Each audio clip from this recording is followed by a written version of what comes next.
Hello, everyone, and welcome to another adventure in history. I'm your host, Shane McInnes, guy with lots of fancy pieces of paper that, according to some people, say that I know stuff. Speaker of weird elven words, like Maigovanen, which means welcome. And possessor of strong opinions, but that's a matter for the opinion hat perhaps later. Hope everyone is doing well. Happy Thursday to you. I know it's been a week since the last time we have hung out, but I hope it's been a good week. Well, I hope it's been a good week for you. I know that the world around us is still very much seeming like it's falling apart, but as humans we've lived through worse. At one point, there was some pretty catastrophic stuff going on, and there was only about between 30 and 50,000 human beings left on the face of the earth. So we're still doing okay comparatively. I know it seems like we're not ever going to get out of this, but things will get better. Maybe slowly, maybe not as quickly as we would like, but keep your head up. Hope everybody is at least somewhat hopeful. I am, or at least I'm trying to be. So, how is everybody? Welcome to the show. This is Adventures in History, where we talk about stuff historically based. We try to have a good time, make some bad puns, do some dad jokes maybe, or mom jokes depending, or we try to stay away from the creepy uncle jokes. Those are just right out. It's 2020. Yeah, 2020 is just a blip in history, right? 1 year out of lots. 14 billion or something like that. Keep your head up, everybody. So the show is just us talking about history, and I do like to talk about it as if it is a conversation. I like for everybody to be involved. I like for there to be an interplay and exchange of ideas. I don't really like the concept of me just sort of sitting and talking at people. That seems a bit too much like my job. And I do this for fun, right? So there we go. The spiel as it goes. You're free to send me an email right here, mckinnistravels@gmail.com. Anything that you want to send me would be welcome. Stuff that you found on the internet that you think is interesting, questions that you might have, feedback about the show, things that you think I can do better or differently, I'd be happy to hear them.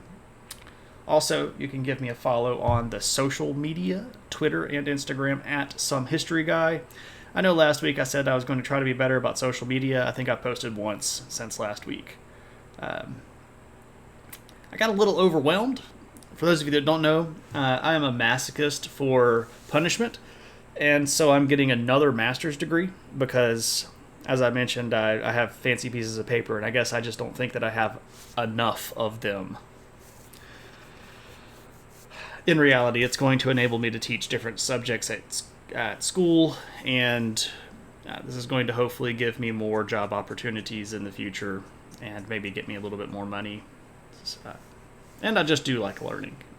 Never stop learning, even if you have to do it on your own or come watch some weird dude talk on Twitch about it.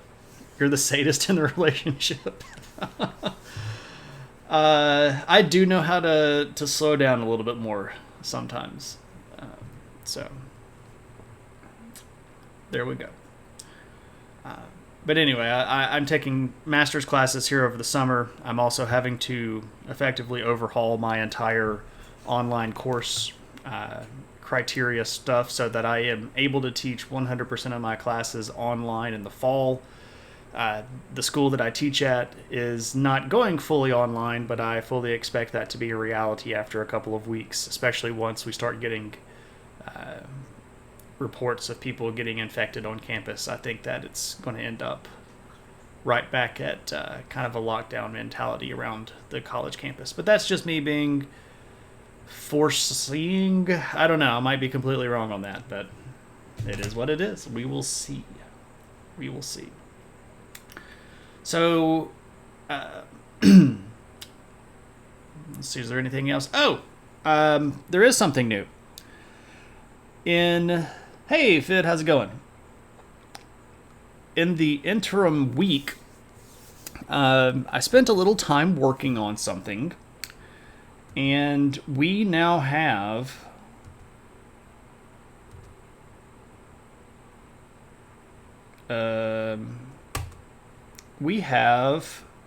a Discord. Let me see if I can make this work. I think if you click on that link, it will take you to the Adventures in History Discord. If it doesn't, let me know. I'm still very much new to the Discord world, so I don't have too much stuff going on right now, but I would love for everybody to pile over there, give me lots of feedback, give me things that you... hey, Aza. AZA. How should I address you, AZA Studios? I can say your whole name if you'd like. I don't know if you have a moniker that you prefer to go by. Well, I guess AZA Studios is a moniker, but a nickname, a shortened version of that, or if you prefer maybe to say the whole thing. Yeah, Discord is good, and I know a lot of other streamers that use it. I think that it will add some versatility to the stuff that we can do here, especially if we get to that point, which seems to happen occasionally, where the images that I'm trying to show everybody bust up, I can just post them there. You can use Aza that Kay uses. Okay, cool. Cool. Also, I think I can put some other stuff on there that people might be interested in. I'm also trying to figure out some more stuff that I can do for my subscribers. For those of you that aren't super familiar with the inner workings of Twitch, this is not any sort of thing that you have to be. But if you get to a certain number of subscribers, you unlock more stuff. Dun dun dun dun dun dun dun dun dun dun dun. Thanks for that follow, Asa, and welcome to the adventure. You get to unlock more stuff with more subscribers. Most specifically, you get to unlock more emotes that everybody can use. So the next threshold for that is 15. And you should by no means feel obligated to subscribe. But if you are sitting on the fence and thinking about it, what I want to try to do is make it easier for you to make that decision. I want to give people more content that would justify them spending their hard-earned money. Or if you would prefer, you can spend Jeff Bezos' money. If you have an Amazon Prime account, you can link that with Twitch, which will give you a free subscription that you can use for whomever you want. You do not have to use it for my channel, though I would be very honored if you did. So if you want to go hang out on the Discord, you're welcome to. I think I've got it to where everybody can join and chat and do stuff. If that is completely messed up, send me an email and let me know. I'll try to work on it. I'm learning. One step closer to the elusive pro streamer. That's what everybody's after, right? So if anybody has any sort of preliminary material or anything that they want to get off right here at the beginning of the lesson, hey, Jim Bob, how's it going? I'm doing pretty well. I'm at about a 7.5 out of 10, maybe 8 out of 10. I think I can go 8 out of 10. I think the only thing that could maybe make it better is if money started falling out of the sky and I was able to get as much of it as I wanted and I had ice cream. The ice cream I can handle after stream. I've got some ice cream in the freezer that's got my name on it. The money falling out of the sky, though, I think is just probably right out. Ask for the world. I mean, hey. I guess I could also say if this entire COVID thing was just disappear and all of the crazy people would leave all of the places that I wanted to go visit and I could spend time in foreign places seeing cool history stuff with my friends and loved ones, that would be awesome as well. But I didn't want to get too greedy. I wanted to try to take a middle path, which leads us to tonight's topic, which is Buddhism. Now, as always, when we start discussing religious topics on the channel, I want everybody to remember that it is not my job to convert you. I am not here to proselytize. I am not here to try to convince anybody. I'm not here to try to make anybody feel bad or uncomfortable. What I am trying to do is explain history and how people interact with each other is a big part of that, and how people view the world is a big part of that, and religion is wrapped up in both of those scenarios. Those are all just happy side effects, right? So we are going to be talking about a religion, which I know that can be sort of an emotionally charged topic. So again, let's all remember to just be friendly to each other, be kind. This is one of the bigger religions in the world, with more than 1 billion people adhering to it. So it's clearly a sort of a force in both history and the present. And again, I'm not here to convert you to the finer points of Buddhism. So what I've tried to do in my own way is boil a lot of these very difficult concepts down into sort of manageable concepts. So if you are an adherent of Buddhism and I say something that's not exactly correct, feel free to offer a more deep explanation. Feel free to correct me if I say something wrong. But I am trying to sort of give what you might call just a brief overview for everybody listening. These topics are much, much deeper, and you can spend years of life exploring these things, much like many Buddhists do. Just like any religion or any sort of mental philosophy, there's a lot to unpack in these ideas. So I just want to sort of give that disclaimer at the front to make sure that everybody knows that we are going to be covering some stuff that might sort of move you a little bit in the emotional brain sense. But it's okay. We're in a safe place. Everybody here is cool. If we're not going to be cool, we can deal with that when we get there. But I think everybody is pretty chill. So let's talk a little bit about Buddhism. So to talk about Buddhism, we first have to talk about this guy named Buddha. But his name isn't actually Buddha. His name is Siddhartha Gautama. I don't know if you all just heard my neck crack, but that was a good one. I've been sitting in this chair for way too long today. I've got posture issues that I need to work on. Posture check. So Siddhartha Gautama was a real guy.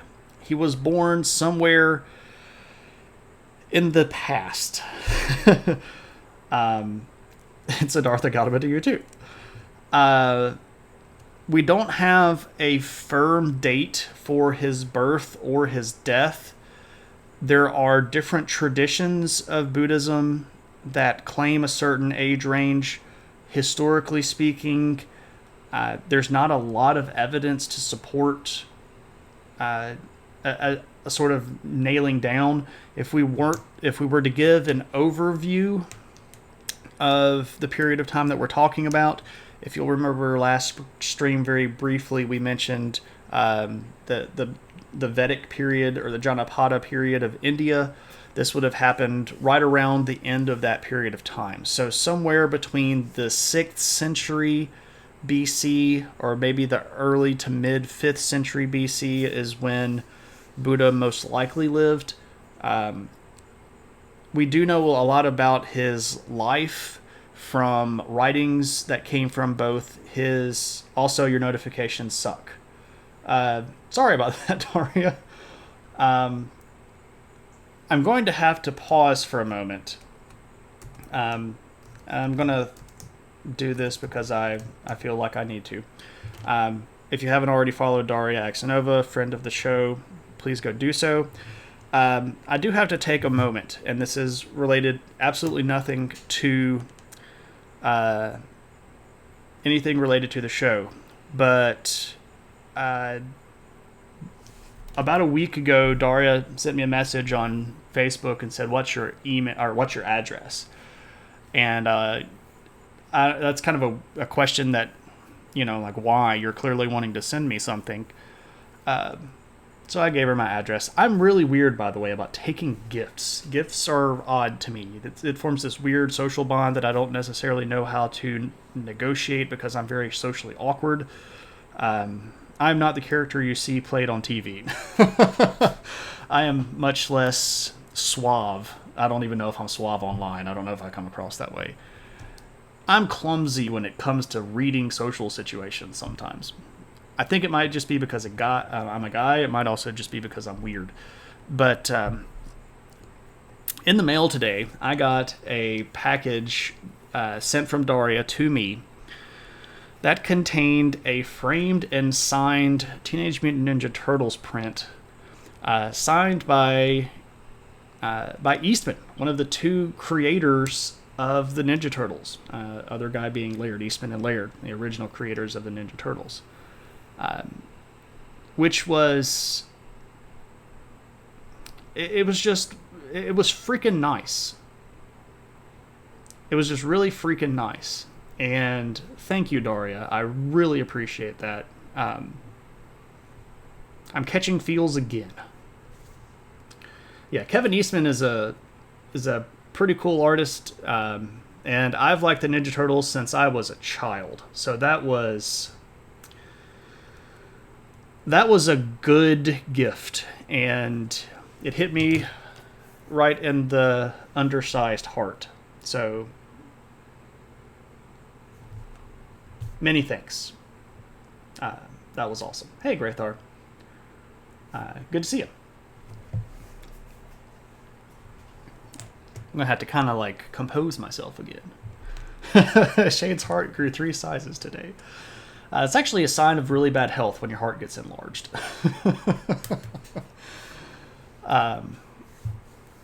Why did I put an exclamation point at the end of Gautama? Siddhartha Gautama! Anyway. So let's get back on topic here. Do something nice for somebody. When the world gets really dark like this, doing stuff that's nice and out of the way means even more. So do something nice for somebody. It will come back to you, which is kind of one of the things that Buddha talks about a little bit. So I'm trying to loop this back in. All right, so who is this guy? Well, first off, Siddhartha is born as a noble. He's in a Hindu caste called Kshatriya, and he is the son of a very wealthy individual who basically gives him whatever he could desire. So he's raised in opulence. His family arranges for him a very good marriage to a very beautiful woman. He has a child, family, and the whole time, once Siddhartha reaches adulthood, the whole time all of this stuff is happening to him, he starts feeling like it's not actually fulfilling. Like he's getting the stuff, but not the substance, if that makes any sense to you here, right? So he starts thinking about truth and enlightenment and what reality is and how to sort of navigate this physical world. And as a Hindu, he has a lot of tools, right? So he starts sort of digging into Hinduism. And he reads the Vedas, and he meets with very intelligent individuals, these very wise Hindu teachers, and he just can't ever find his sort of balance. He can't ever find what he's looking for. And he sort of seeks out the top 2 Hindu teachers in all of India. And he goes to the first one, who's like number 2, and he says, "Teach me everything that you know." And this guy says, "Look, man, I've been at this for my entire life, right? I am very aged. I am all about the Hinduism. I've been all about the Hinduism. I know all of this stuff. How are you supposed to learn from me really quick like this? And Buddha's like, just teach me everything you know. And of course, being super enlightened, Siddhartha picks up on all of this stuff. And he learns these meditation techniques from this guy and surpasses him very quickly. And finding that even these techniques did not really give him the truth and the enlightenment that he was looking for, he seeks out the wisest of all Hindu teachers. And this story is very similar. He says, teach me all that you know. The teacher says, I am very, very wise and very, very old. How are you, so young, supposed to keep up with this stuff? And he's like, well, okay, just teach me anyway. And so he does, and he learns all of this stuff. And at that point, he can't find anyone else that is wiser in the teachings of Hinduism than him. And at that point, it sort of breaks his world, right? Because he had been raised in this system where Hinduism was the answer. It was the answer to all of the questions. It was the answer to all of the problems. It was the way that you understood the world and your relationship to the world and the universe and your position within the grander scheme of things.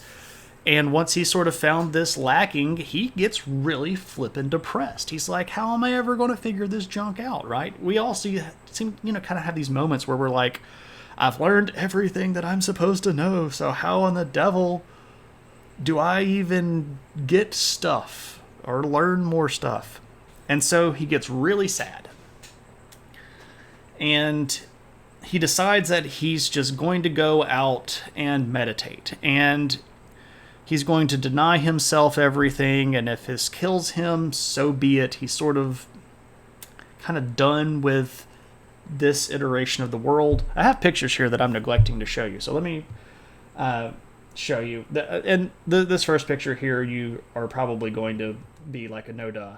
So this, of course, is a depiction of the Buddha. That's Siddhartha Gautama as a young man. But this next picture is actually a real place in the world. This is what's called the Bodhi tree. Because one of the things that Siddhartha does is he goes out and he sits under this tree. And he becomes very emaciated, and he gets almost to the point of death. And then he sort of has an epiphany. And this epiphany is what's going to lead him into the philosophy that becomes Buddhism. So he realizes this moment of clarity is upon him, and this is his transition to enlightenment. Because he had, in the course of his life, experienced everything, right? He was raised in this really, really rich, lavish lifestyle. He had all the best food, the best family, the best clothes, the best everything. And that didn't bring him happiness. And then he had become very skinny and emaciated and was starving himself. And he thought that this might be the only way to get to enlightenment. And he found out that that really wasn't what got him there either. But instead, it was this middle path. This way of sort of sampling both sides that was the right way. And this is the moment of clarity that brings him into becoming the enlightened Buddha. So at that point, he goes back to civilization. He had sort of isolated himself in the wilderness and sat under this tree. And so he goes back and he starts talking to the Hindu leadership, especially the Brahmin caste, the leaders of the Hindu faith. And he converts some of these people to his teachings. He tells them that the Hindu faith doesn't have the answers that they're looking for, and he shows them a different way, a different path to get there. And some of his first converts are Hindu Brahmins, these people that were supposed to be super well read when it comes to the scriptures of Hinduism. And there are a few things about him that make him sort of unique amongst teachers. One of the things is that as soon as he starts preaching this stuff and everybody sort of realizes, like, this guy's got something, right? He's smart, he's wise, he's got that thing that we're looking for. Some people go, this guy's got to be a god, right? He's like an avatar of Vishnu or something like that. And he's basically transliterating deity speak to us through a human body, right? And Buddha actually has a few sermons where he kind of has to scold people, and he's like, if you think that I'm God, you're missing the entire point. Like, I am not a God. I'm a dude. My back hurts. I have to sleep. I go to the bathroom. I am not a divine being. You should not look at me and worship me, right? What you should do instead is look at yourself. And Buddha's message is a very internal sort of thing. Like, you have to look at yourself. He has to sleep. He is a god. Buddha poops, right? Buddha pooped. This is a sort of an inside joke between my wife and a few of my friends and I. I talk a lot in both my classes and in my conversations with people and with just basically anybody who will listen about religion. I think religion is super fascinating. And living down in the south of the United States, which is a very, very religious area, one of the things that tends to happen is people sort of get disconnected with the reality of their religion. So I make it a point to remind people that Jesus pooped, right? And that just really gets under some people's skin. Like, if you think Jesus was a guy, as he, if he was a human being, that means he pooped. And people are like, no, I don't like it. So that's where Buddha poops comes from. But yeah, I mean, he pooped. He was a guy. He farted too. I mean, I guess so. Why not? Do we want to go through all of the bodily functions? But no, like, even in the stories of his life written by his disciples, Buddha talks about, like, my back hurts. He had a bad back, and he's just a guy. And he's like, don't look at me and make this all about me. Look at you and take what I'm telling you and, like, get it into your brains that you're supposed to be fixing yourself, right? I'm not coming here to save you. You're here to fix yourself. And this is going to be sort of an important point. Now, Buddha being a very enlightened individual, can you imagine holding that meditative pose for years? I'm surprised he could still walk.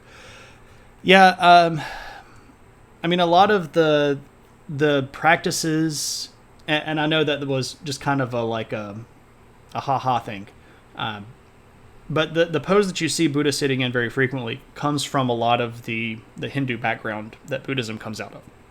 Because remember, Hinduism, especially certain versions of Hinduism, are very meditative. They're very mentally based. And if you want to know more about Hinduism, we've covered Hinduism in an earlier episode. So if you want to go back and watch the VOD, I would encourage you to do so. You can get some more information about Hinduism. So Buddha, being a smart guy, sort of understands when he gets around 80 years old that it's kind of his time. So he kind of makes one more big preaching circuit, sort of trying to hammer home these ideas that he has taught. And he feels his moment of death coming. He gathers his closest sort of disciples, and they get to this particular place up in northern India, and he dies after going through a very serious cycle of meditation to the point where he reaches nirvana. There's actually a special type of nirvana that he gets to, but we're not going to get super deep into the different types of that the approaching nirvana and their nirvana. We'll talk about arat a little bit, but I'm throwing words at you right now that you don't necessarily need to know. But he dies, and then his followers cremate his body. And they take his remains, the ashes and leftover bits of bone and hair and stuff like that, and they bury it in these mounds.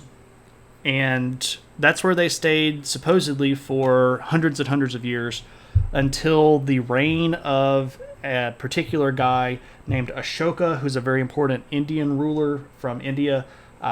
And we will talk about him when we get to that point in Indian history. We'll definitely talk about Ashoka. He's super important.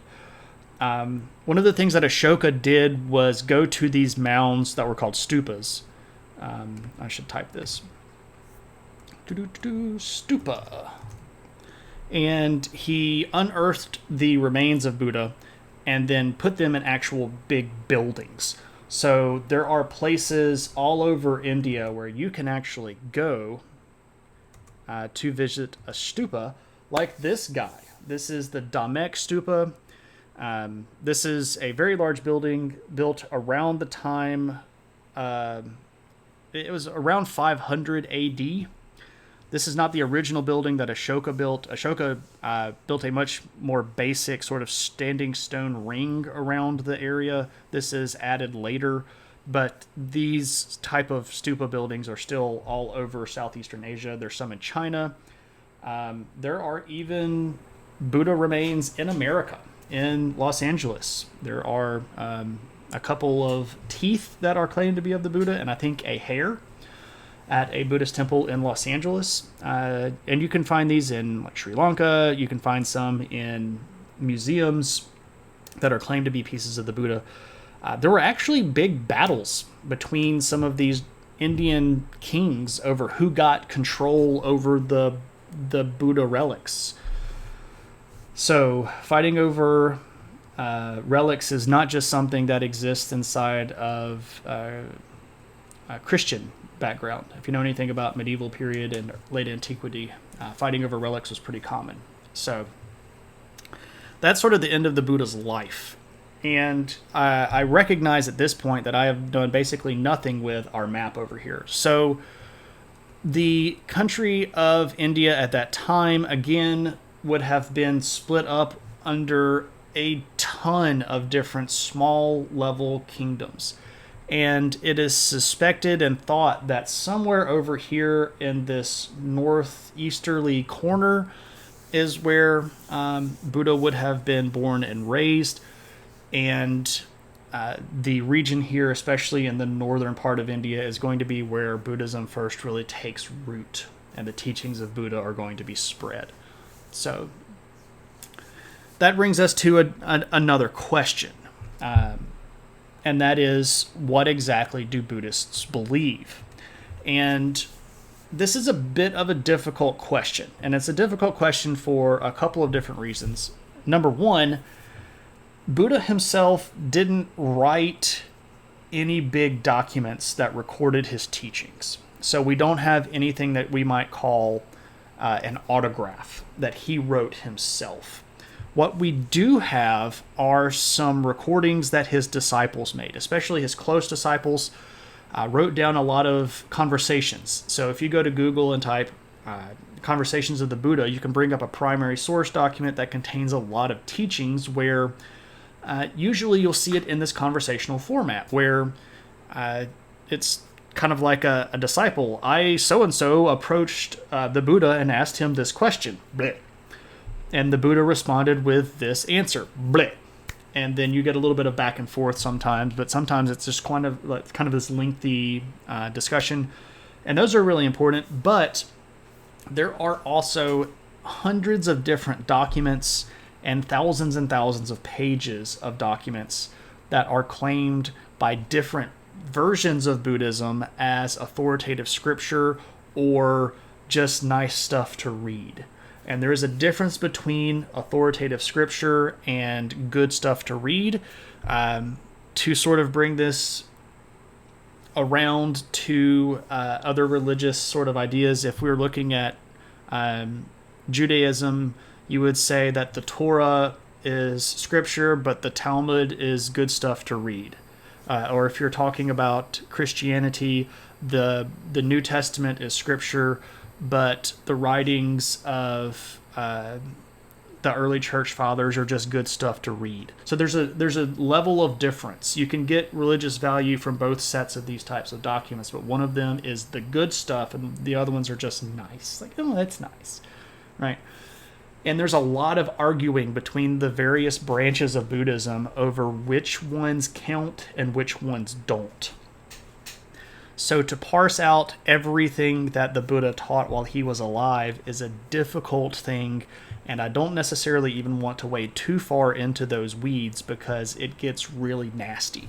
There's actually been quite a bit of name-calling and fighting, and even quite a bit of violence between the different branches of Buddhism. And while that is historically important, that all tends to happen later chronologically. And so I'm trying to keep us in this roughly high Iron Age era, right? So we'll talk about some of that stuff later on. It doesn't necessarily fit in right here. But if you do have questions, we're about to start talking about some more involved concepts, and I'm going to show you or type in a lot of words that are going to be in a different language that might seem hard to reach or hard to get around. I'm going to do my best to explain them. Give me some feedback, though. Everybody still with me? Any questions? Do I need to do anything funny to catch anybody back up? Signs of life. Cricket. Cricket. Okay, at least I know you're asleep. Hope you're getting good rest. Okay, so what do we know that Buddha taught? We can do a bit of random fact about Buddhist monks. The colors of robes that they wear tend to be different based on the different sects of Buddhism. Originally, the oldest version of Buddhism, the Theravada, dyed their robes yellow because of the saffron that was available in the region. But then it just kind of stuck. And when you get out of areas that have good access to saffron, you start seeing the colors change. And I think I can talk about this a little bit more later on. But there's a little bit of a taster of what's coming down the pipe. That was a good fact, though. I had that one on top of my head. Okay, so if we look at the different versions of Buddhism, like all of the different kind of techniques or tactics, there are three big ones. And I will show you a map here of these three big types of Buddhism and mostly where they are located. So we have the Vajrayana, which is this sort of orange color here, and it is mostly going to be practiced in Mongolia, northern China, southern Russia, and over here in Tibet. By the way, I do have a little bit of argument with some of the borders of this map, but it was the best one that I could find, and I would do a worse job of trying to draw it myself. So, okay, so Vajrayana Buddhism, Mahayana Buddhism is the yellow stuff here. That's in Korea and Japan and China, the Xinjiang province up here, and then down in Vietnam. And then Theravada Buddhism here in what is the sort of easternmost part of India, modern-day country of Myanmar, Laos, Thailand, Cambodia, down here in Sri Lanka. So Vajrayana, Mahayana, Theravada are the three biggest denominations. There are subsets within those. We won't necessarily go far into the individual subsets. When I talk through these, I'm actually going to arrange them chronologically instead of the way that they are here, but we can get there. So most of the Buddhist believers are going to be in Asia. And as you can see, a very large part of Asia, which again is why the Buddhist faith is so important to world history, because there are people in very populated chunks of the world, again, like 1 billion plus people that follow this kind of stuff. So worth thinking about a little bit. So what I'm trying to get at here is, if we look at all the different teachings that these three different versions do, we can sort of overlap them in a big Venn diagram, right? And we can find the areas that they agree. And based on those areas that we can agree, we can sort of propose that these might be the most authentic to the Buddhist teachings. Why didn't it spread more through India? The resistance of Hinduism Hinduism is going to be the dominant faith for a very, very long time. It's going to be the national faith of a lot of the big Indian empires. And after the sort of conflicts between the early Buddhists and Hindus, then in come the Muslims into India, and that's going to start another big round of argumentation between who gets to control stuff and where stuff is, because Muslims are going to look at both Buddhists and Hindus and go, you're way wrong. So India is going to have a lot of religious turmoil that relates to the leadership of their government. The map, again, I have some issues with where the stuff is. There are more people in the world than on that map that follow Buddhism. There are people all through India that follow Buddhism, but they're in mostly pretty secluded pockets in certain populated areas. If I had done the map, I would have little dots all over most of India and even down into Southeastern Asia a little bit further. But that's a kind of an elaborate answer. We'll talk about that more when we get to the different governments and empires of India. And I know that seems like it's down the road, so if you want to go ahead and talk about that now, sounds like a great viewer request. Just saying. All right. So what we're talking about here, again, is if we line up all the Buddhist beliefs and we eliminate everything that doesn't line up, we can sort of take this middle ground and say this is probably what the core of Buddhism is. And we can say a few things authoritatively. Number one, Buddha doesn't like Hinduism. He doesn't think Hinduism is the right way. He denies the Vedas, which is pretty core. In fact, the core of Hinduism. So you can't really deny the Vedas and be a Hindu. But specifically, he's going to deny the Hindu concepts of Atman and Brahman. If you remember our discussion about Hinduism, or if you want to go back and check on that, or if you know anything about Hinduism, there is a sort of a concept of individual soul and universal oversoul. That's the cycle of Atman and Brahman. Buddha goes, that's right out. That isn't the right way. But he is going to take the concepts of rebirth through reincarnation and karma. He says those are good. We're going to hold on to those. So inside of Buddhism, there is reincarnation and there is karma. And again, this is a process of many, many lifetimes. You gain enlightenment a little bit at a time or lose it a little bit at a time. And based on how good you are and how close you come to enlightenment at the end of that life, you get closer to enlightenment or further away from it as you go through the cycle of samsara. But again, we also know that he talks about this middle path, this middle way, which is neither giving yourself over to indulgence nor denying yourself everything. There's a middle path. You can have a little bit of good and a little bit of bad. You can have a little bit of ice cream, but not go to the all-you-can-eat ice cream buffet.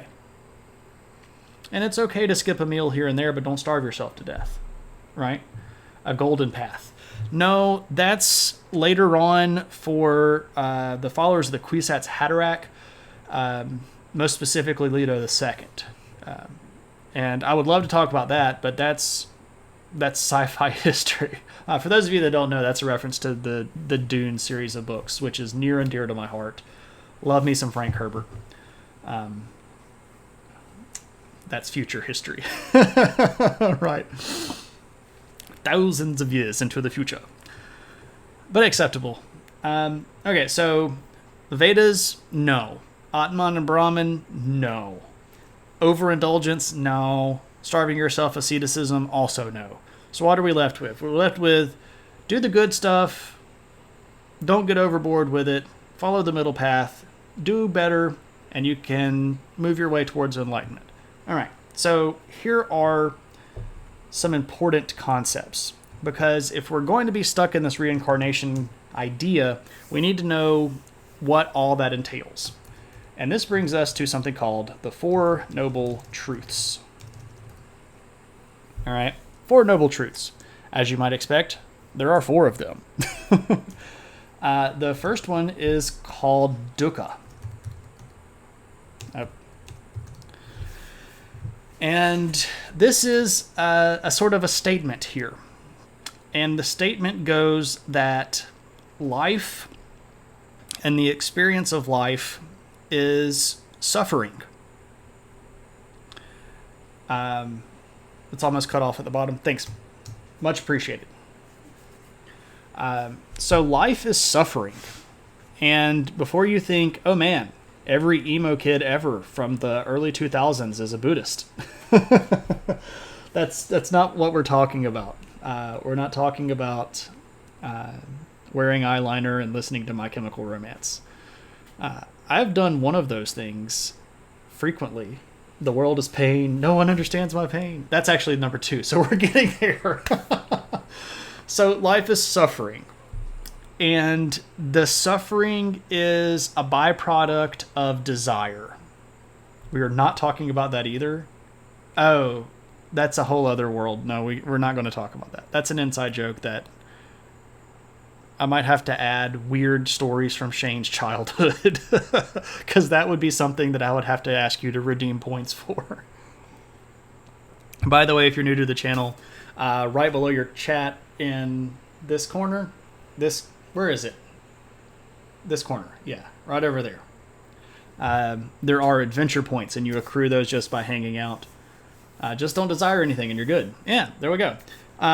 Well, that's harder than it seems, right? Because desire is a product of life. So by being alive, you desire stuff. And this can be good stuff and this can be bad stuff. You can have a craving for good. And that is suffering. Have you ever watched something happen and go, I cannot believe something so unjust happened? Well, guess what? That desire comes from a desire for justice. And because you are alive, you are now suffering for that. Such is life, right? This is the dukkha.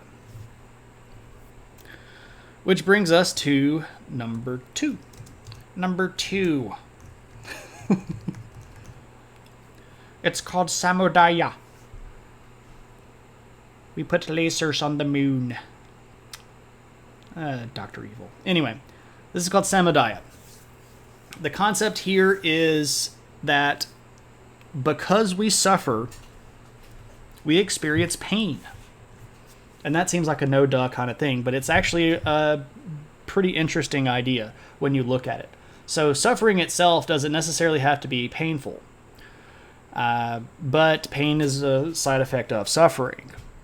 And this comes from the inability to make the desire stop. So you can't ever make the desires completely go away. Or can we? Well, if you're alive, probably not. If you're stuck in the cycle of reincarnation and samsara, you're going to be experiencing pain because you can't get away from the suffering. And you can't fix all of your desires. Even if they're noble and good desires, you can't fix all of them. And pain doesn't have to be bad. Pain can be good. Right? When I talk about this with my students, the way that I explain it is, imagine that first time that you ever spent a really, really long time away from your best friend. Maybe you went on a trip, or maybe you moved away for college. And that first time you got back together after it had been maybe months that you hadn't seen your best friend, it was great. You fell right back into the groove, and you were clicking all cylinders, and all the good inside jokes were coming out. And then at the end, you knew that you had to leave, and it was going to be a long time before you get to see your friend again, and you hurt, right? But that's not necessarily a bad pain. That is a pain that comes from the loss of something really good. But that is very real pain, right? And this is a byproduct of suffering, and that this is a byproduct of life. So there we go. Why does it hurt? Because it's real. There you go. There you go. All right, so this one gets a little out there, so hold on and don't jump to I've really got to stop typing and talking at the same time. Naroda. Yes. I didn't see Battle of Five Armies. No, I didn't watch that. The second one was so bad, I didn't even watch the third one. I was so sad. I was mad at the second Hobbit movie from like the first 5 minutes of it, because they messed up Beorn's house really badly, and that really hacked me off. I was in a bad mood for the next 2 hours. Hold on to your butts. So, Nirodha, step number 3 of the Four Noble Truths. I'm going to say it, and you're going to go, that means something, and it doesn't mean that. So, the third noble truth is there can be an end to your suffering. And this does not mean suicide. That is not what it's talking about. The concept here that there can be an end to the suffering is a recognition. No, and it's also not nihilism. It's actually kind of a beautiful thought. The concept here is that when you are able to understand the world the best way, you can understand that desire and the stuff that causes desires are impermanent. They're transitory. And they will eventually just leave. And I'm not talking about the coronavirus, which apparently will eventually just disappear. I've been told it multiple times. It's just going to disappear, right? Or not. But according to Buddhism, desires are transitory. They're not permanent.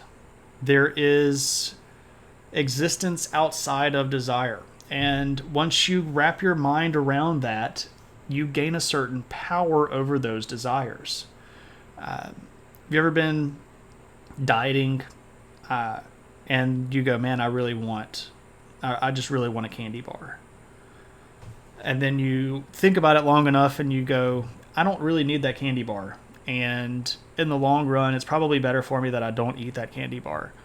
Well, what you've just done is you've understood that there is a way to end that suffering. You just recognize that you're going to be better off if you don't, right? Every day of your life. Well, I hope that every day of your life you're not sitting there beating yourself up because you can't have a Snickers. I really hope that's not the case, KP.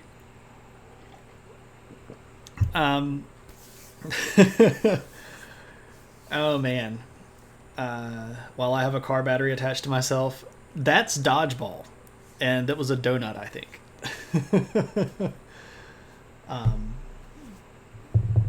I love Dodgeball. Such a corny movie.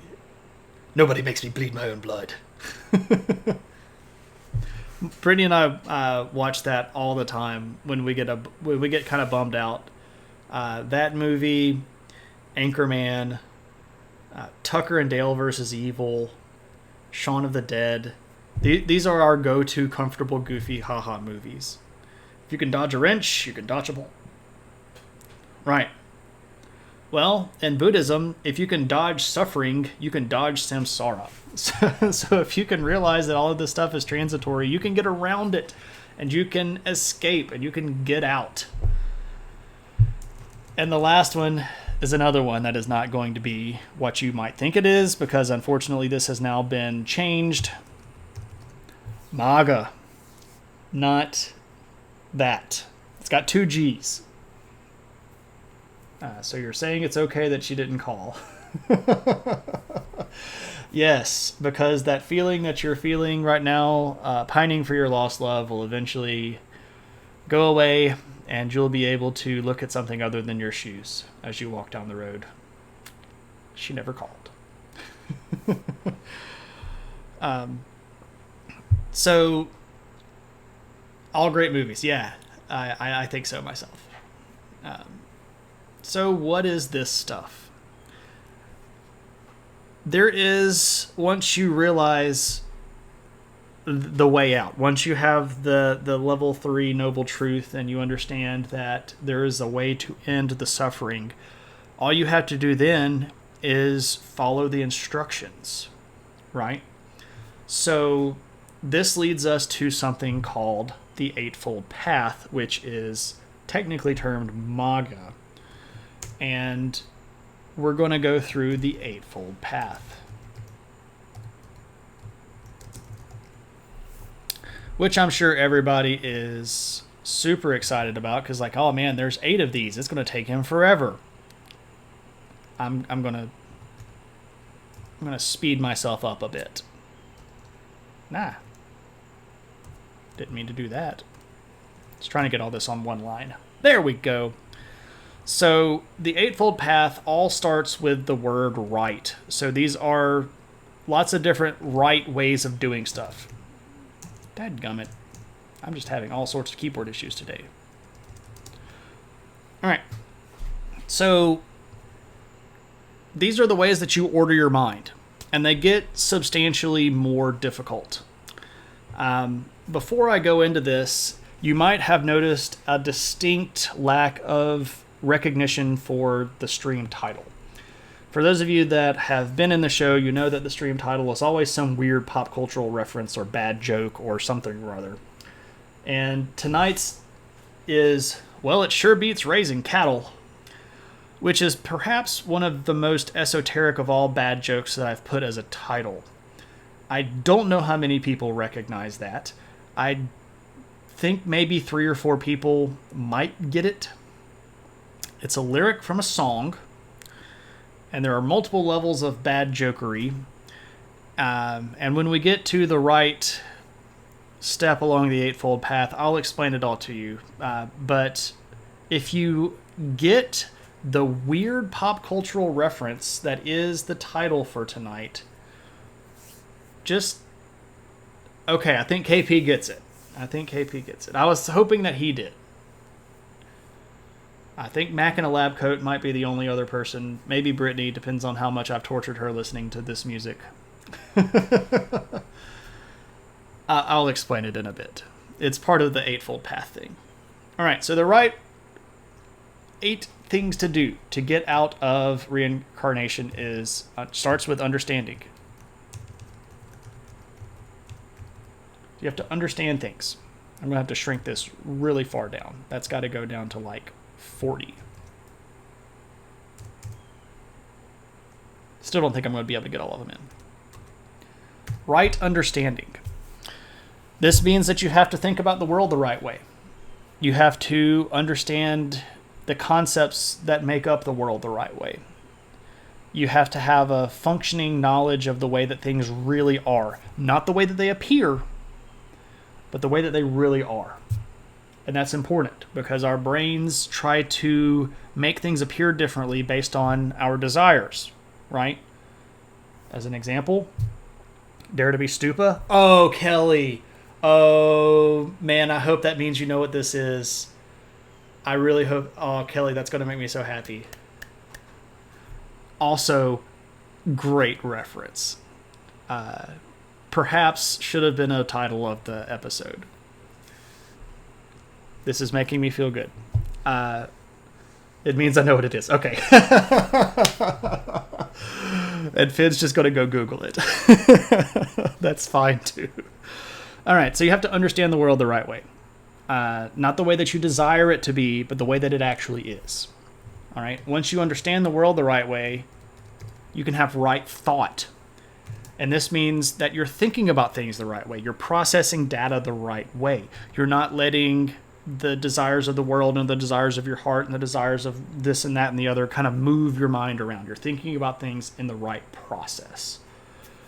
And again, this is a sort of a progression. You're going to have to understand how things really are before you can think about them the right way. There's also right speech. You're not supposed to gossip. You're not supposed to tell lies about people. You're not supposed to slander people. You're not supposed to cause harm to other people with your words, because all of that is based in desire, right? If you cut somebody else down, that is a desire perhaps to make yourself feel better about an inconsistency that you have in your life or deficiency that you have in your life. If you insult somebody else, it might be because you're not understanding and thinking about their point of view the right way, right? So you have to speak the right way. You have to speak the right way. There's also right action. When you're thinking about things the right way and you're understanding the world the right way, you can do the right thing. This seems like a no-duh kind of thing. Just do the right thing.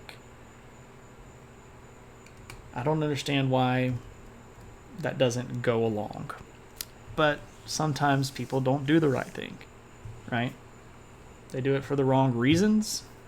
They do it the wrong way. They do it on a reason to get one up on somebody or to cheat or to steal. Don't do any of that stuff. It's just bad for you. And it's bad for everybody. Right? So then we have right livelihood, which is sort of an extension of right action. But the ends justify the means. Is that the right thinking? And is that right understanding? Is your desire to make the ends justify the means the right way to go about acting? A lot of the times Buddha would say no. No, it's not the ends justifying the means. Every action has a repercussion.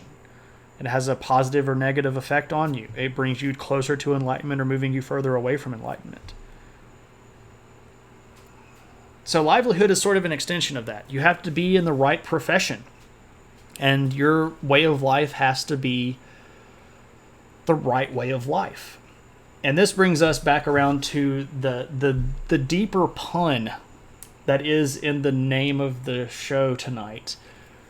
One of the things that Buddhists don't believe in, well, most Buddhists that are properly following Buddhism don't believe in raising cattle, because you're going to send that cow off to slaughter, and slaughterhouses are not something that Buddhists really believe in, because action also means you're not taking the life of a sentient being. So getting to nirvana sure beats raising cattle. Now you might ask, okay, such a simple concept, too bad some people are too simple-minded to grasp it. Well, it's because they're not understanding things the right way. And they're not thinking about things the right way. So it's called a path, because again, you had to move down the list here. Right. Okay. So there is a song by Weird Al Yankovic called "Smells Like Nirvana," which is a parody of the Nirvana song "Smells Like Teen Spirit." And the entire Weird Al song is basically making fun of how bad Kurt Cobain pronounced the lyrics of Smells Like Teen Spirit and most of his other music, and also kind of poking fun at just the random inanity of the lyrics of Smells Like Teen Spirit. If you don't know the lyrics of Smells Like Teen Spirit, go look them up. Not all of them make a lot of sense. So Weird Al just threw a whole bunch of random lines in there. And one of the lines is, "Here we are now, we're Nirvana. A garage band from Seattle. Well, it sure beats raising cattle." And then there's this like audio clip of a cow going, "Meow." So of course Nirvana is the level of enlightenment at the end of Buddhism. It's their version of release from samsara. When you retain enlightenment, you hit nirvana. Nirvana Smells Like Teen Spirit. Weird Al Yankovic, well, it sure beats raising cattle, because you're not supposed to raise cattle anyway, because that's the wrong livelihood. I know that one was a deep one. I don't apologize. You saw him in concert in California. I am now even more jealous than I normally would be, which is not right action, but I'm glad that a friend had that experience, even though I have not. I will work towards my proper thought and understanding of that scenario. Or right thought. Yeah, it's just bad all the way around. That was bad Buddhism. All right, so there's also right effort, which means you have to try, and you have to do it for the right reasons. You're not doing stuff just because you hope for the prize at the end. You're doing it because it's the right thing to do. You got to put the right effort behind this kind of stuff. You have to be thoughtful of other people. You have to think about stuff and push your desires away to do things the right way, in the right mindset, for the right reasons. But I don't want to. I know. I was too young to see them live. They're still touring. There is still time. Don't give up. Weird Al Yankovic still might be coming to a city near you after whatever the devil happens with COVID.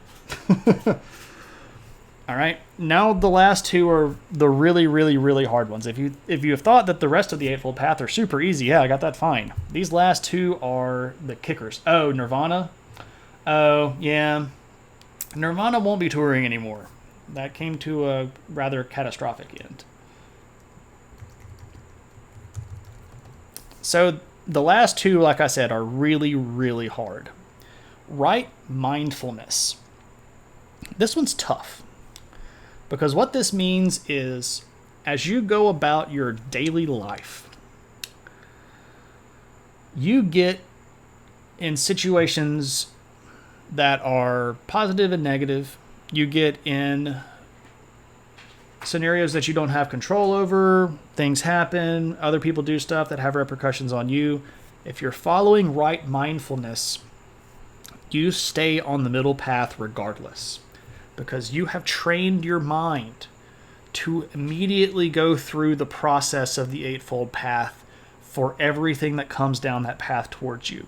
If somebody punches you in the face, the first thing you do is not punch them back. It's pause and think, like, I just got punched. Why did this person punch me? What's going on? I should say the right thing. I should act the right way. I should have the right effort when I respond to this. That's hard to do. Living in a constant state of mindfulness where you understand the repercussions of your actions that you take both forward and backwards through your life, when you have the perspective to put things in perspective. And you can do that in a way that allows you to really, truly be in a position of contentment that eliminates desires. That's a powerful thing. I'm a bad Buddhist. I fail at lots of the other Eightfold Path steps at various times in my life. I don't think I've ever done right mindfulness. I really don't think that I've ever done that before. That's a hard one to get around. And then finally, the last one is right concentration. So, once you can set your mind towards being mindful, and you live in a state of mindfulness, you are able to concentrate on only the stuff that is the most important. You can look at any decision that you make, understand the right decision to make, and because you are so concentrated on this, you sort of hit the fast track towards nirvana. Because every action that you make is building good karma and momentum to get you out. And if you live long enough in the state of concentration, you can attain full enlightenment because you are always doing the right thing, always making the right decision, and always going through the right steps. And if that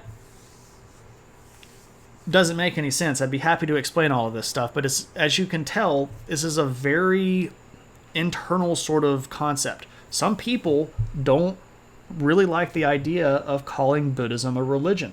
A lot of people point at Buddhism and say it's a philosophy.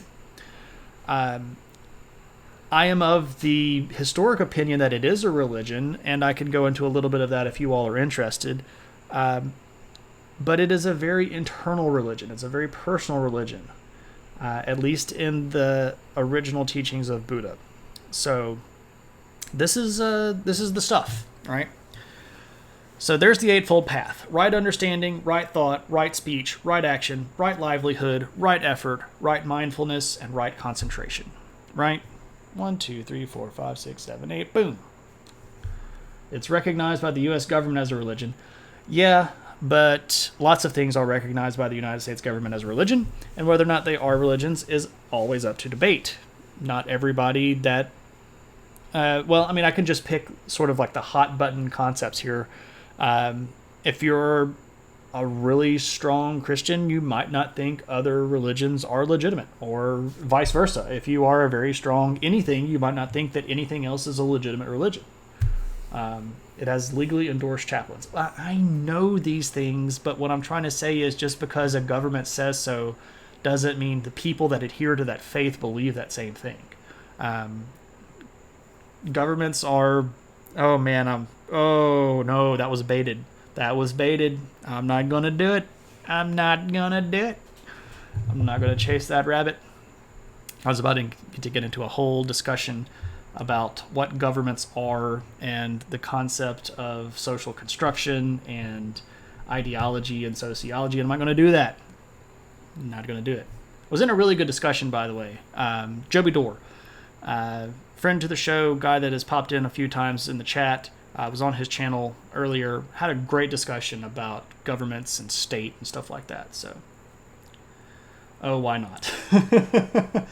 I bet they haven't recognized Pastafarianism. You would probably be surprised at how many governments in the United States have been forced by their own legal terminologies to recognize Pastafarianism as an official religion. There we go. They have. Cheers, Pastafarian. Have you been touched by his noodly appendage today?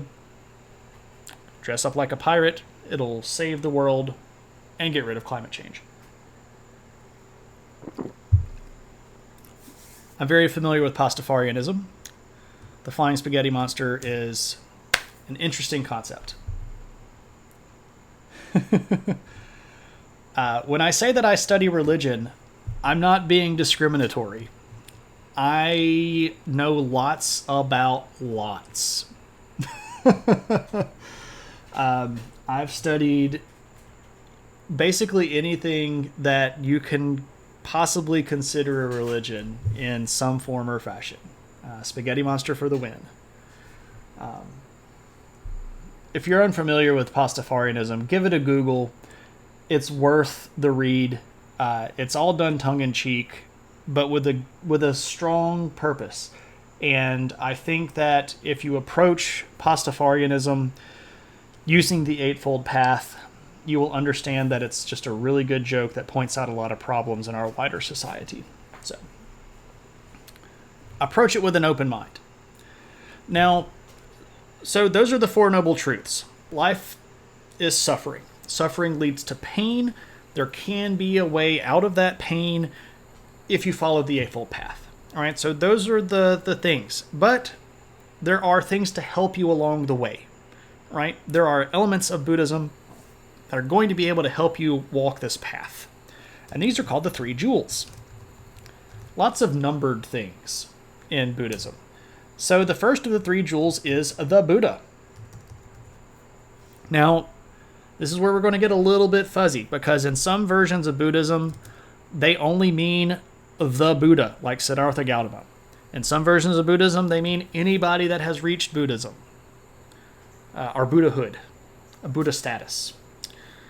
And those groups argue with each other, so we're not going to go into how much that is. But the concept is the life and teachings of, specifically here in the first of the Three Jewels, the life of a Buddha is an example for you to follow, to help you along the Eightfold Path, because it is difficult.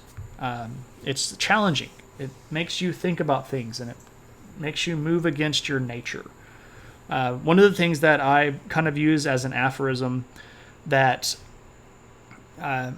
I found kind of sticks with some of my students is that religions all want to push against your basic human nature, right? So the goal of a religion is to get you to sort of push against your predisposed human nature.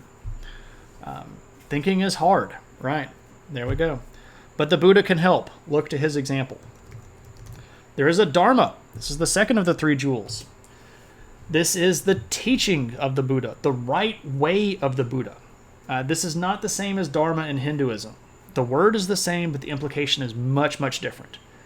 So the teachings of these people are things to remember. I think I can get it. Nope. Wrong. You called it. God dang it. I was so close. I was one letter off. There we go. And the third of the Three Jewels is the Sangha. And this is the community. The people that preserve... Oh, shut up, you. The Sangha are the people that preserve the teachings. So these are the monks and the ascetics and the philosophers that preserve the teachings of the Buddha. These are the people that you can go to that are alive to help you learn. These are the teachers of Buddhism, the leaders of Buddhism, the wise of Buddhism. And all of these 3 jewels will help you along your way of the Eightfold Path so that you can reach enlightenment and gain nirvana. Right? Everybody with that? Now, I know I just laid out a whole bunch of stuff, and I used some weird words, and I used lots of numbers. Anybody have any questions about those belief sets? So I'm sort of done with the common belief core of Buddhism. And we're going to start talking about some of the individual branches here in just a bit. I want to make sure that I pause, though, and take questions if you have any. So it's also a good chance for me to take a sip of water. Yeah, I wasn't paying attention. Can I go over that again? I would be happy to. The thing to do there is wait until I sign off and watch the VOD. That would probably be easier for both of us. Because you could pause and Google stuff along the way. This is all very interesting. Well, thank you, Asa. I'm glad to hear that. History doesn't have to be stuffy and weird and goofy. We can make bad puns and talk about throwing wrenches at people and garage bands from Seattle and fart jokes and poop and all that stuff. We're all humans. It ain't gotta be a 80-year-old white dude standing on top of a podium going ha ha ha ha ha ha ha ha ha. Nobody wants to see that. Nobody likes that. Fun stuff. Alrighty. I'm not seeing any other questions, so I think I'm either the world's best explainer or it's so confusing that nobody gives a crap anymore. Stuff you missed in history class is what got me into history. There we go, right? That's Stuff You Missed in History podcast. Okay. I've heard of that. I've listened to a few episodes. I'm not overly familiar, but the thing that they do where they try to talk about the sort of more interesting human interaction level of stuff, that's kind of what I want to do here too. The goal is to get people in modern day to connect to stuff that happened back then. That's why history is important, because we're all human beings. And I'm starting to say that I need to type a little blurb that I can put into the chat and go like, exclamation point sandbox, and it spits out my little thing about how humans are humans regardless of what time period they live in, and we all want the same things. Your daughter hates history in school, loves the podcast. See, there we go. And just to let you know, if you would like, and if you think that your daughter would be interested, let her watch the stream. I do my absolute best to keep my language PG-13 rated. I do not curse unless I get really, really fired up, and even then I don't think I have yet in over 20-something episodes. I try to make this available to anybody. I'd be happy. I know that we have other viewers in the room that have kids on the stream. History's for everybody. It's not just for the stuffy old people, right? It can make everybody better. And that's really, seriously, my thing. History is for the people. Much like Wu-Tang, it's for the children.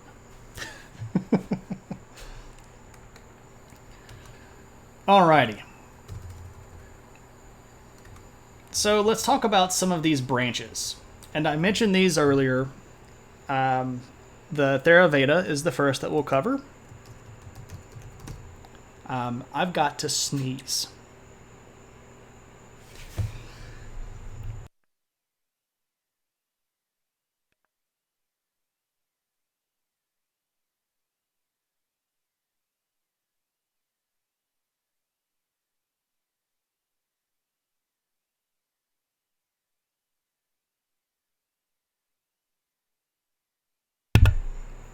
Still muted.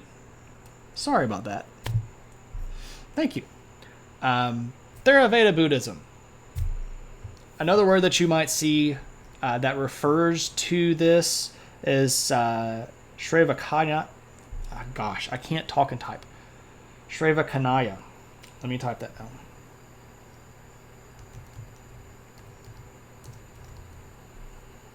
There we go. So Theravada is the older and oldest form of Buddhism. And if you talk to these people, they consider themselves the only true Buddhism. They look at the other sort of branches of Buddhism and go, no, you're doing it all wrong. You're way off. The word that I just typed there below us, Sravakayana, is a word that means the vehicle of listeners. And there are 3 of these things that are yanas. So Sravaka, yana. And I can say it that way, but I can't say it all together because my stupid dyslexia mushes all of that together and it's just going, anyway. So yana means vehicle, and the other versions of Buddhism are going to be referred to as vehicles. We'll talk about that a little bit more in a bit. Essentially, this is how you get to enlightenment. And Theravada says you have to listen, and most specifically, you listen to the Buddha. And they're going to have a very important set of scriptures, and I'll show you a text here, called the Pali Canon. And this is Pali, and it's called the Pali Canon because it's written in the Pali language, which is a language in Southeastern Asia, especially around Thailand. Older language. You can see it written here. It is a very big set of scriptures with something like 25 or 30 different volumes of scripture. And they're going to say that this is the true teaching or the good teaching or the right teaching. Everybody that adds to that, no, not so good. So you listen to this stuff and you read this stuff and you focus on this stuff. The Pali Canon was written down right around the 29 or 30 BC mark. And they claim that it contains the direct words of Buddha. Now, the Mahayana and the Vajrayana don't agree that a lot of the stuff in the Pali Canon are the direct words of Buddha. And we don't know if they're the direct words of Buddha because there has been an enormous body of textual criticism on the Pali Canon, and it's gone through multiple translations through different languages and transliterations through those languages. And some parts are clearly very, very old that would have potentially come from the time of the Buddha, and some of them almost certainly are younger. If anybody is a Theravada, I promise that I am not attacking your religion. This is just historical source criticism. And to be perfectly fair, there are even different branches within Theravada that have different opinions on that historicity. So there are a couple of other beliefs that set them aside from the other branches of Buddhists. They believe in an immediate sort of light switch kind of nirvana experience. It's not something that is slow and gradual. It's you are either enlightened or you're not enlightened. And once you become enlightened, you are forever enlightened. And it is a moment of immediate change where you go from non-enlightenment to enlightenment immediately, just like that. And that is your ticket out, right? They very much focus on personal self-discipline. They don't necessarily believe in, and this is going to be a tough thing to put rightly. Let me pause here for just a second. You get the glow, right, like in Last Dragon. To the Theravada Buddhists, enlightenment is a personal thing, and it's dependent only upon you. So you're not looking outward for salvation, if you will. If we're going to use the word salvation to mean enlightenment, that's a dangerous combination, but I think it might be easier for us to sort of talk about that using more familiar words. Salvation doesn't come from outside, it comes from inside. Right? You get what I'm saying here? So, there's that. So that's Theravada. The next one and the largest one is Mahayana. Mahayana. And this means the great vehicle.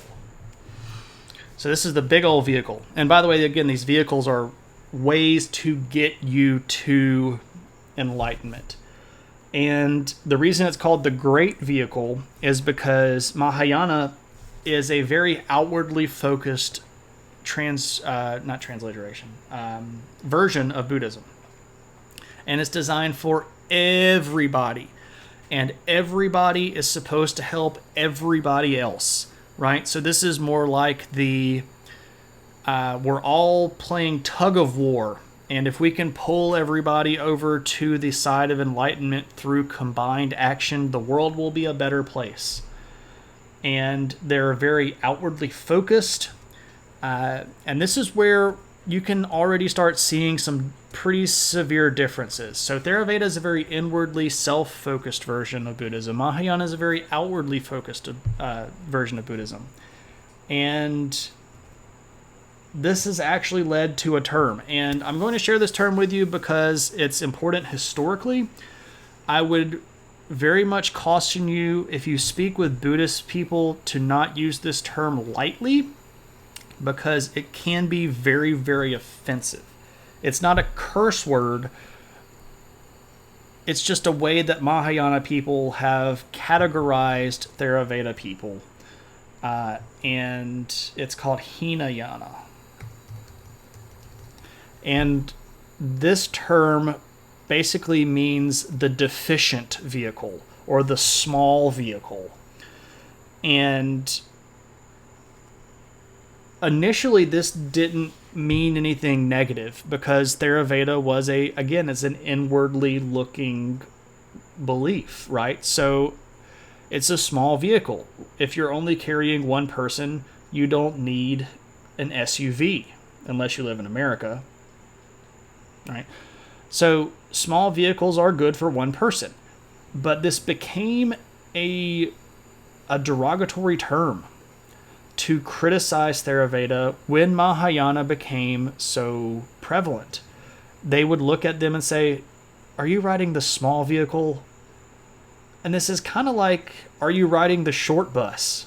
Right? Like, oh dear, are you on the small vehicle?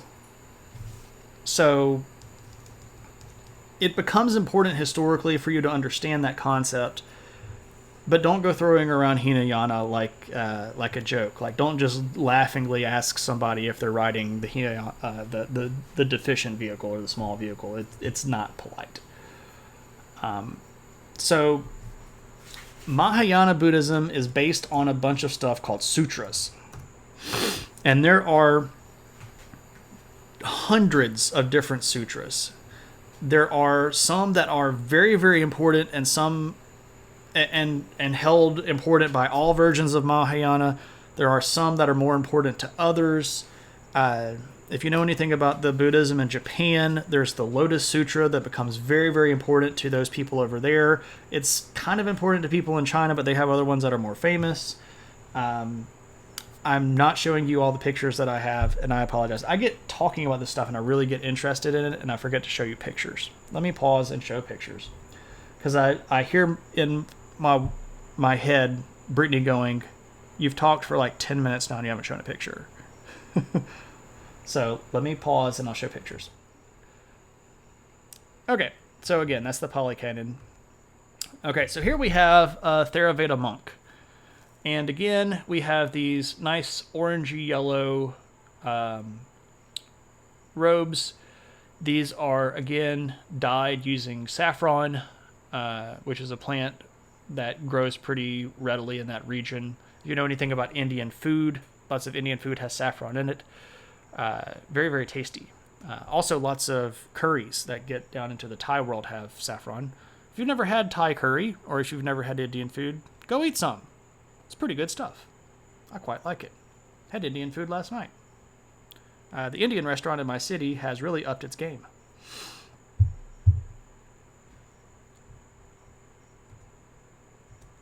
The small vehicle reminds me of this jerk kid I knew from high school who got a customized license plate that said short bus. Well, I guess if you're going to own it, just own it. All right. So if you note here, and I picked this picture on purpose to contrast with our next photograph. So here we see our Theravada monk. He's sitting on the guide rail of a highway, but he's by himself. He's in nature. He's listening to the sounds of the universe. Whereas this guy, this is a Mahayana monk. And if you note, he is got different robes. He also has this nice little earpiece where he's got a microphone. There's another guy over here because he is likely leading a service. And there are organized prayer services in temples for Mahayana Buddhism where you don't necessarily see that same kind of thing happening in a lot of Theravada regions because the Mahayana, again, are focused on a more group approach. This, by the way, of course, is the most famous, I shouldn't say famous, it's the most widely held version of Buddhist belief. And I picked a statue of this guy right here.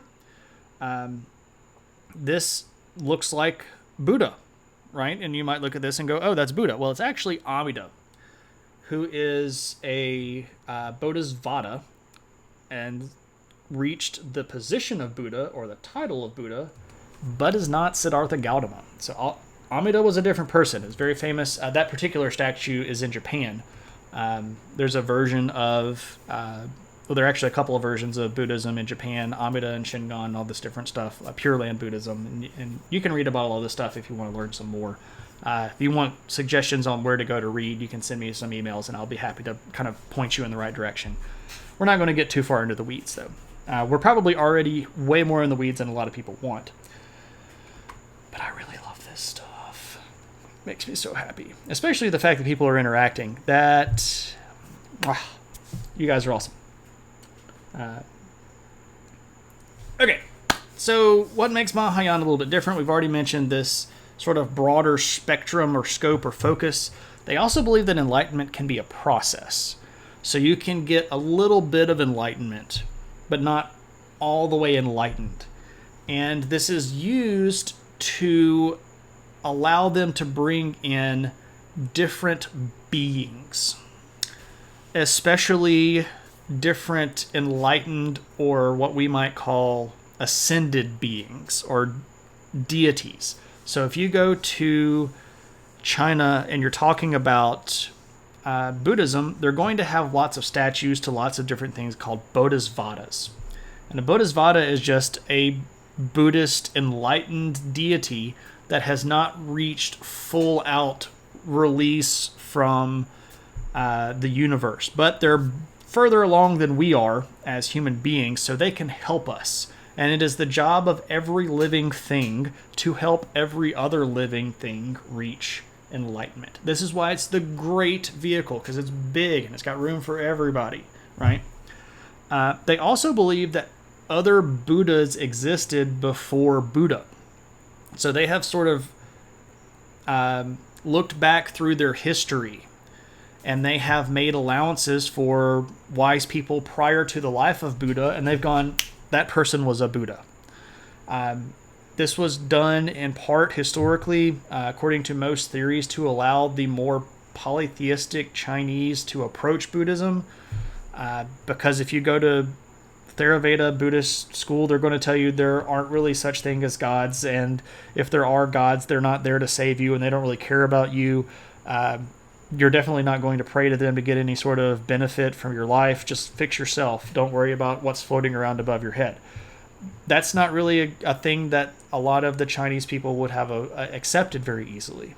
So you have to be flexible, and you let some of their big deities sort of find homes inside of Buddhism. The same thing happened in Japan. Japan had the natural religion or original religion of Shinto. A lot of the Shinto deities found their way to being Bodhisattvas inside of Buddhism in Japan. So you give a little bit and you get more people on the vehicle, right? And that's their approach to it. So finally, we have Vajrayana. And this is the Thunderbolt vehicle. That's right, kids, 2020 Buddhist Thunderbolt. Lots of room, very fast. Acceleration through emotion. I don't know. I was trying to make a car commercial out of that. Thunderbolt sounds like a decent vehicle that goes very fast. Which is ironically kind of why they called it Vajrayana. This is the Thunderbolt vehicle. You get there faster.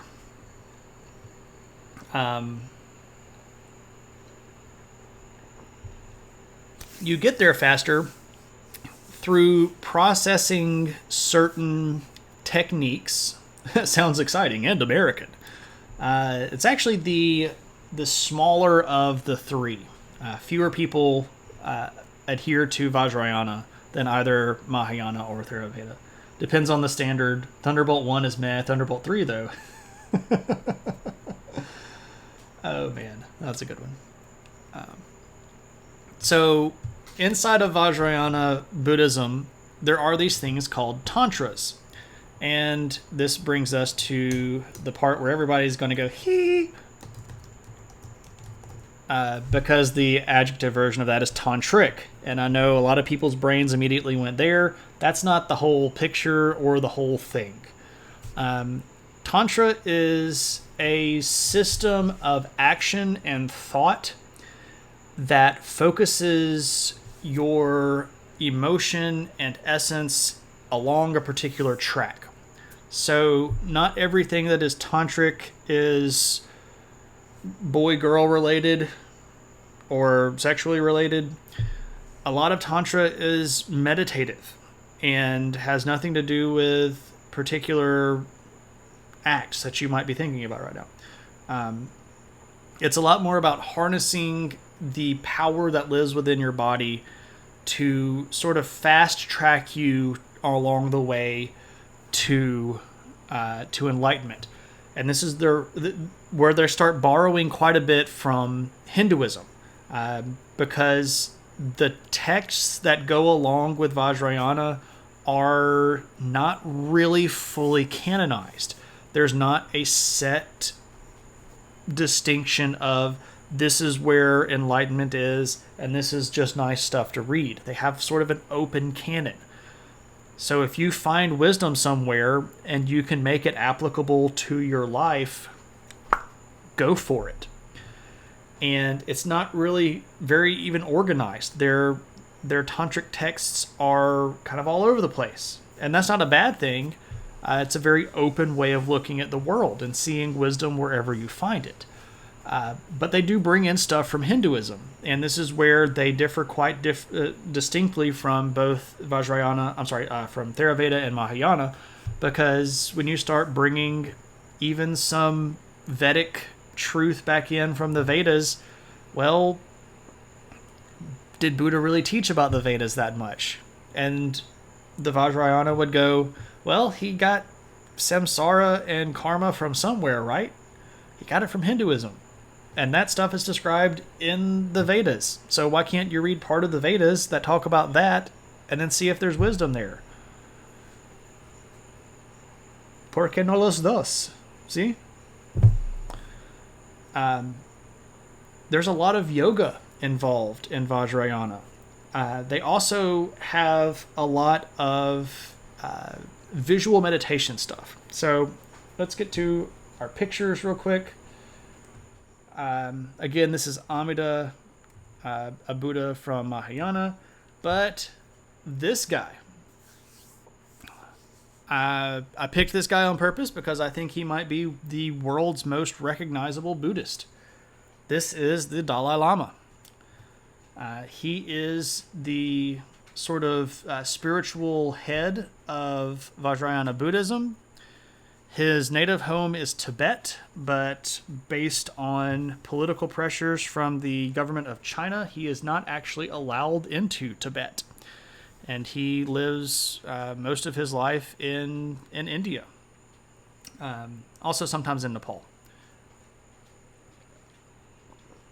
But he is the...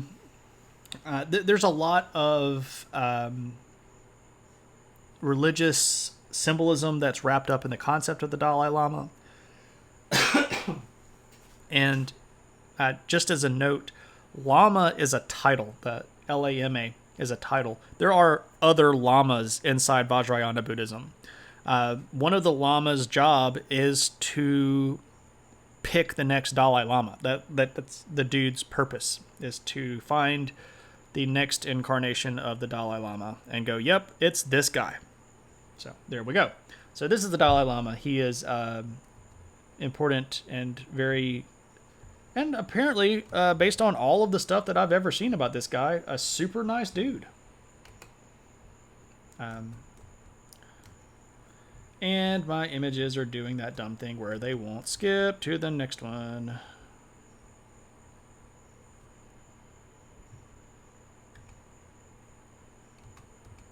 Oh, is it not showing that one? Stink-a-doodle. Yeah, I didn't check that. Okay, well, that's a good one. Is this the end of your show? No. Well, I mean, I'm wrapping up right now. Well, I'm kind of like hitting the bottom. 2 more little points and we'll be done. Go Google mandala, because the picture that I selected isn't going to work. You meant slideshow. Yeah, I've got another picture in there, but it's not reading it as a photograph. It's reading it as a web link, because apparently I copied the web link instead of copying the photo. Yeah, it's just a bit of a jerk. Mandalas are these images that depict the universe, and it's very common for Vajrayana people to sort of meditate and look at these to remember your place in the universe. They're very intricate. If you've ever seen any Buddhist monks making a big image on a table with sand, that is a construction of a mandala. And if you go to YouTube and type in mandala building or mandala making, they will make these ridiculously elaborate, ridiculously is the bad word here, stupendously elaborate sand pictures on tables with these really tiny little funnels, and they'll just tap like individual grains of sand down into these humongous, very intricate patterns. And when they finish, they just get a broom and sweep it all up and go dump the sand into a river. And they spend hours and hours and hours on making these things. But it is an image and a reminder that things are transitory and that even the good things in life don't last. And it's a mental exercise, and the process of doing it is the lesson. Mandalas are pretty cool. So, again, you use these tantras to focus your emotion and your pleasure, and you use that as sort of lightning fuel to get you to enlightenment faster. So that is the Vajrayana path. Again, this is mostly in Tibet and Nepal, also over in Mongolia a little bit. So there we go. That is Buddhism. Again, this is a very, very brief discussion. I know we've actually gone a little bit longer than normal for stream. But Buddhism is a very interesting religion. I really enjoy talking about it. I like answering questions about it. So if you have any, please feel free to throw them down into the chat down there. I'd be happy to elaborate. Also, if you have any adventure points that you'd like to spend, remember that below your chat window, you can see how many adventure points you have. There are lots of little things down in there. Anybody that came in the room that clicks follow can do something right off the bat. I have made certain that everybody has an opportunity to interact directly. Again, if you are interested, you can follow me on social media. Bloop, bloop, bloop, right there. You can... let me see if that Discord link still works. Boom. I've built a Discord. If you came in late, you're welcome to go click over to the Discord and join up there. It is still in progress. It is not what I would call complete. I am also not really familiar with how all that stuff works, but I'm working towards it. Always progress, right? Always moving forward. I'm the only one there right now. Okay, well, that's fine. maybe we'll get some others. I'm not going to cry if I don't have 1,000 people on my Discord server. I would much rather everybody have a good time and just hang out and ask questions if you need to. All right. Cool. So, anybody have any questions? Want to spend some points? Want to hang around? Do some stuff? Chill out? I'm actually going to go see if there's anyone around that we might raid. How the devil are you out of stock on your dog? I don't know what that means. Out of stock on my dog?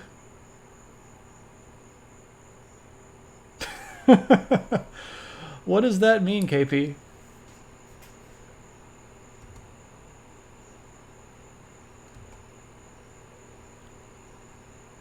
Is it saying that you can't summon you can't let slip the puppy of war? There we go. Let slip the puppy of war.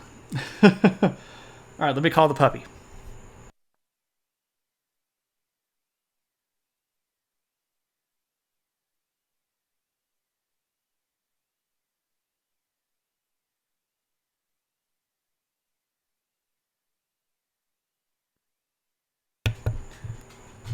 Here she comes.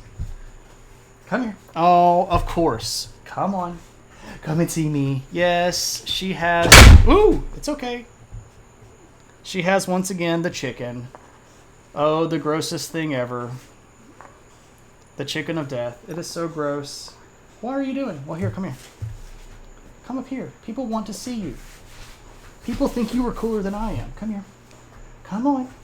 Come on. There we go. Oh, so sweet. Oh, the puppy. Really just wants her chicken back. I'm gonna squeak it. Squeak it.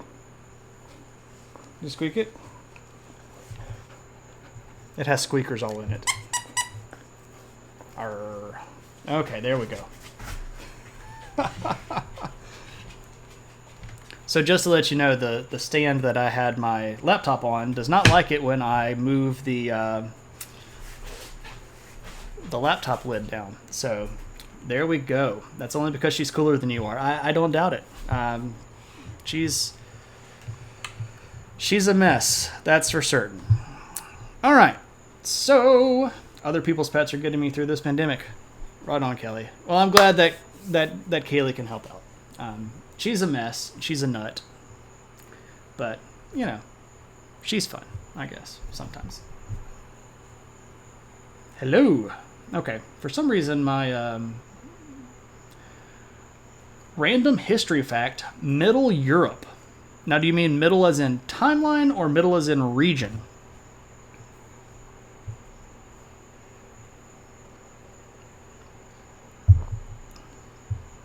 Because that could be Central Europe. Ah, there we go. Central Europe. Okay, let's go to the map. Cannot brain, I have the dumb. Alrighty, zooming in. So, if we look right here in Central Europe, let me throw the borders up. There is this city called Vienna. Right here. And if you note, Vienna is in the gap between this mountain range and this mountain range, which means that it's really flippin' important. And you might not think that Vienna is anything other than a really cool sausage. But in fact, Vienna was one of the most sought after cities in a long string of wars between the expanding Ottoman Turks and the Holy Roman Empire. And holding this city involved tens of thousands of troops at various points. At one time, the Holy Roman Emperor Charles V marshaled 80,000 men to go defend Vienna against the onslaught of the Ottomans. So, your mom just went there. Apparently it's amazing. I am super jealous of your mom. Vienna is a cool place, and they make good sausages, right? So there is a Central European fact for you. Those Vienna sausages come in various flavors now. I haven't been brave enough to go try like barbecue Vienna sausages or jalapeno Vienna sausages. I'm going to end up. Oh, look at this! Look at this! I missed this. This is a subscriber badge, and you did that off channel so that it didn't play the music. So now I have to go play the music because you deserve the music. And it's not actually music, but you are Spartacus now. I just noticed the little badge there. Thank you, Jim Bob, for the subscription. I really appreciate it. And to show you... Oh, they've changed all this stuff. Super. Gotta love it. Bum, ba-da-dum, bum, ba-dum.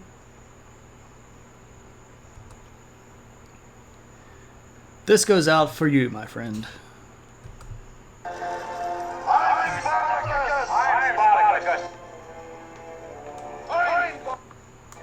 I am Spartacus.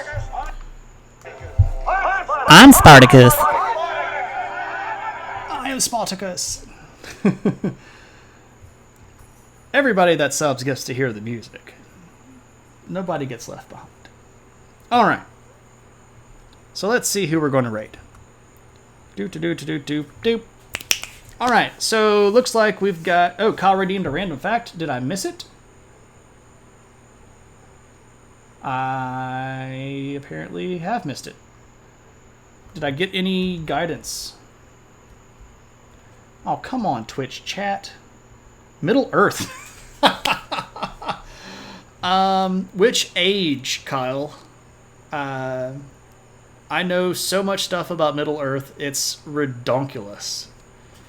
Hence my comment on men. Oh, I see.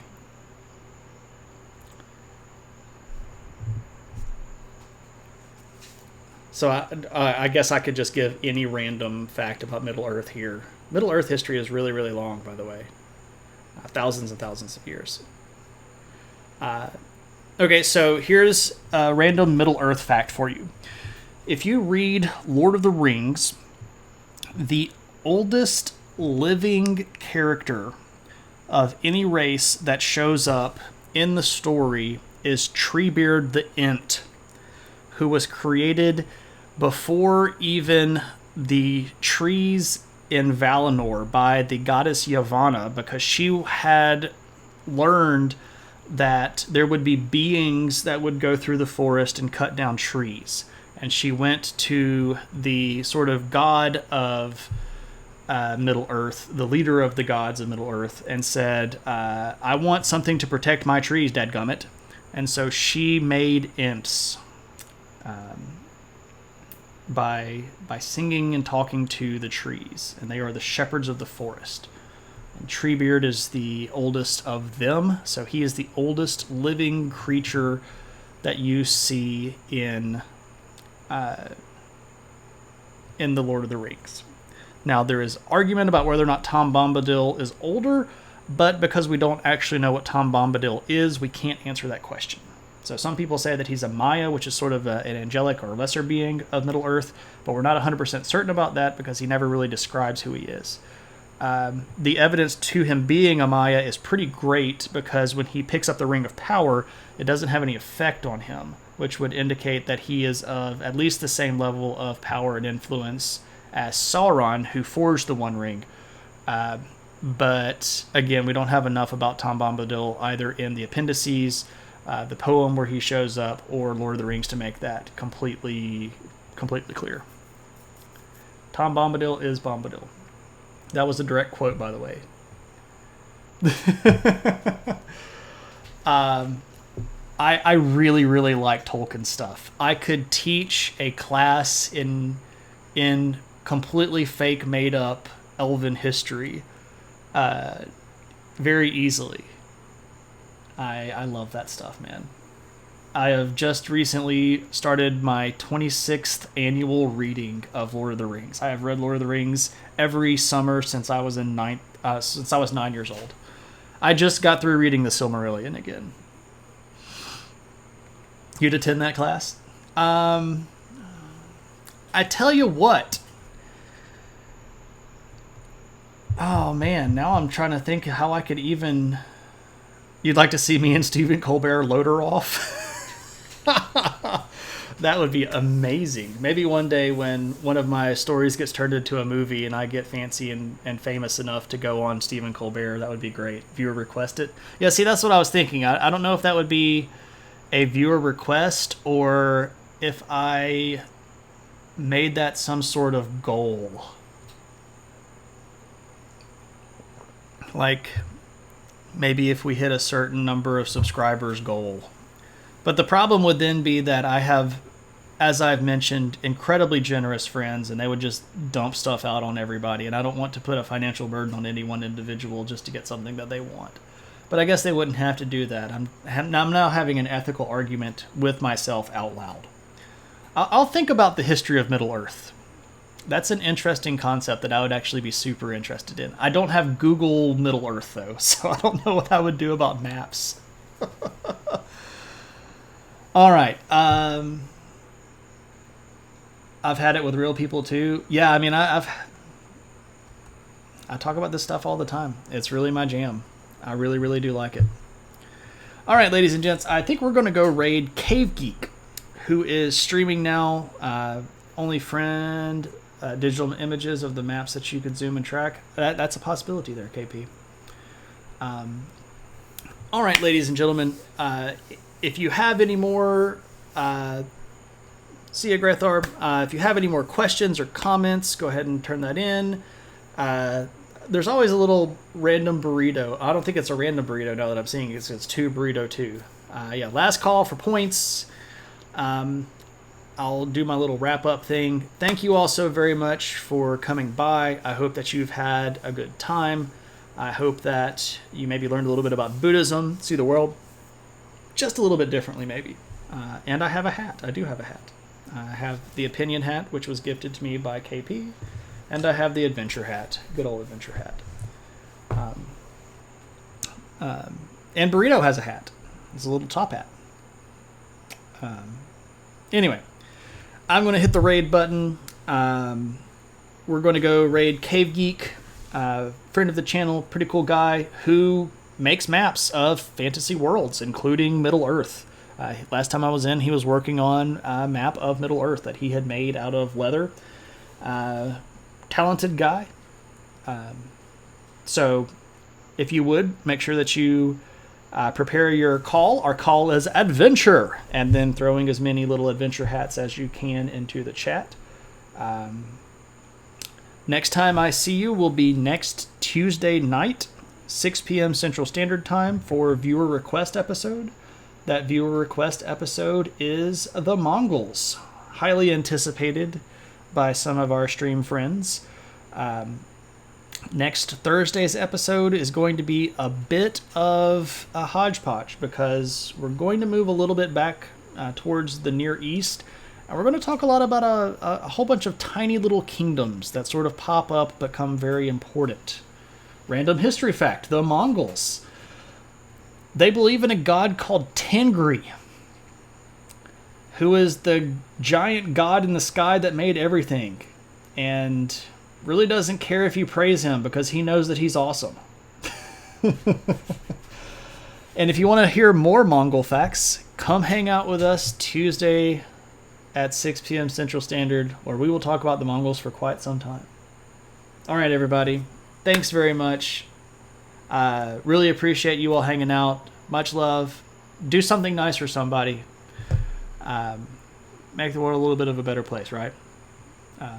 So I'm going to click the button, switch over to the away screen, and then we'll go raid Cave Geek. So thank you all, and I'll see you around.